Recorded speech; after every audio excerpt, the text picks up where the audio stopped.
Putin says publicly that he believes the West is decadent and therefore it's vulnerable. Putin based his whole invasion of Ukraine on the belief that in the end we were a soft touch. Now, I'm terribly afraid that we're proving that Putin is right. And I think we should be much more scared of this very dangerous world out there than we are. But you're dead right. I do not think that most of the British people are listening. Labour and the Conservatives are both getting ready to launch their manifestos, and it's all about the policy detail this week, isn't it? So both parties expected to make some really significant announcements on defence and defence spending. Let's talk to the journalist and military historian Max Hastings. Mr. Hastings, good afternoon. Good afternoon. Do you think we talk enough about defence? I suspect the answer is probably no. So maybe this is the week that defence moves to the heart of the national conversation. I'll believe it when I see it, or rather I'll believe the action. We talk enough about defence, but we do almost nothing about it. That my beef ever since the Ukraine war began is that successive prime ministers have gone to Kiev and embraced President Zelensky and said, we're right behind you.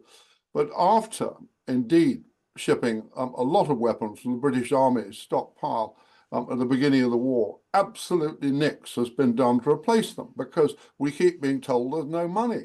At the last budget, we were told there was no money. I'm very doubtful whether things are going to get better under Labour. In fact, a high-profile military friend of mine was asked recently to give some public help to Labour on defence. And I said, be very careful, because I believe that when Labour getting into government, they're going to face enormous financial pressures. Indeed, Britain is broke, essentially. And defence will not be one of the priorities. And I think, again, they're going to talk a good game, but almost nothing will happen. So, for years, defence has been treated as sort of optional extra. There's the NHS, there's welfare, there's education, there's all the things that money has got to be spent on. But in the end, the Tories have presided for 14 years over an extraordinary rundown over the armed forces. I do not believe this is going to be reversed under a Labour government. And I think it's shocking. And I hope that both the major parties will be held to account by the public for this. But that was going to be my next question. How much do the public care? And I'm speaking as someone who I don't have any personal connections to the military. And I wonder whether I'd think rather differently if I did have, I should say. But do the public care enough? It's what I call the bomb problem. That as a historian of World War II, I'm always wryly, darkly amused that in November 1939, during the so-called Pony War, an opinion poll was asked, a very early opinion poll, what the British people thought about the war, and most of them said they couldn't understand why an attempt was being made to carry it on, because we'd gone to war to save Poland, Poland was gone, the German and British and French armies were confronting each other in France, but not much was happening. And most of the people, the respondents to that poll said they hoped some sort of deal could be patched up with Herr Hitler sooner rather than later to stop all this pretense of the war. Now, all this only changed in the summer of 1940 when Hitler did Churchill an enormous favour by starting to rain bombs down on Britain, so that the British people belatedly realised they'd only got two choices, and one of them was to give in. Now, at the moment, no bombs are falling. Most people find it incredibly difficult to believe that with all the things, the potholes in the road and the problems in our schools and the near collapse of the NHS, they find it very hard to believe that buying tanks, buying more warships, buying more planes is any sort of priority. But on the other hand, look out there at President Putin of Russia. Putin says publicly that he believes the West is decadent and therefore it's vulnerable. Putin based his whole invasion of Ukraine on the belief that in the end we were a soft touch. Now, I'm terribly afraid that we're proving that Putin is right. And I think we should be much more scared of this very dangerous world out there than we are. But you're dead right. I do not think that most of the British people are listening. Do you think Putin will care who wins the British general election? Why should he? When, again, I do not believe that an incoming Labour government are going to do any more about defence than the Tories have. But the cynicism with which our politicians all the time, this is part of this desperate need for leadership.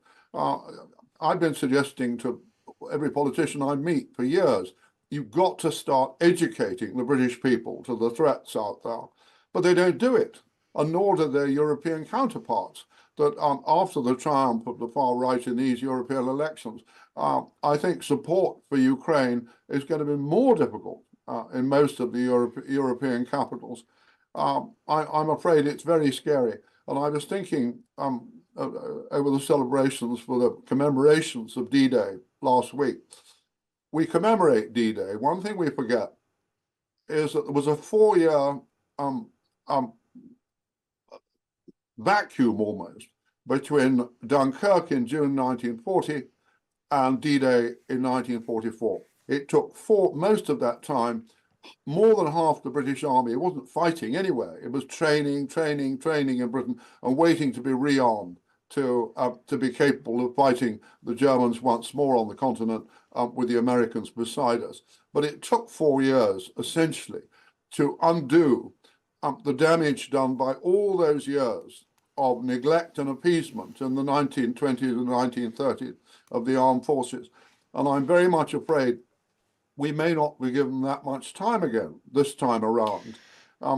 This is really sometime. Sorry Yeah. to interrupt, but we don't have an enormous amount of time. Yeah. For anyone listening who really does passionately care, Max Hastings, about defence spending, who should they vote for? I'm going to vote Labour because I think that we've got to get shot of the Tories.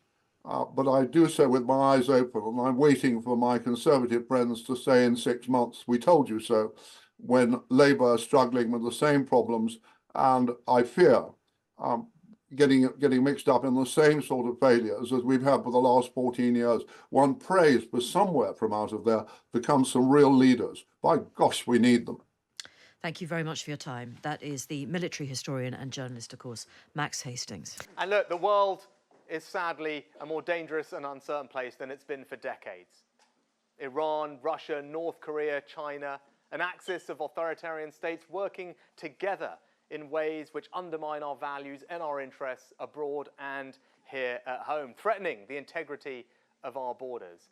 And these uncertain times demand a clear plan, bold action to deliver a secure future for our country, and that's what we Conservatives offer.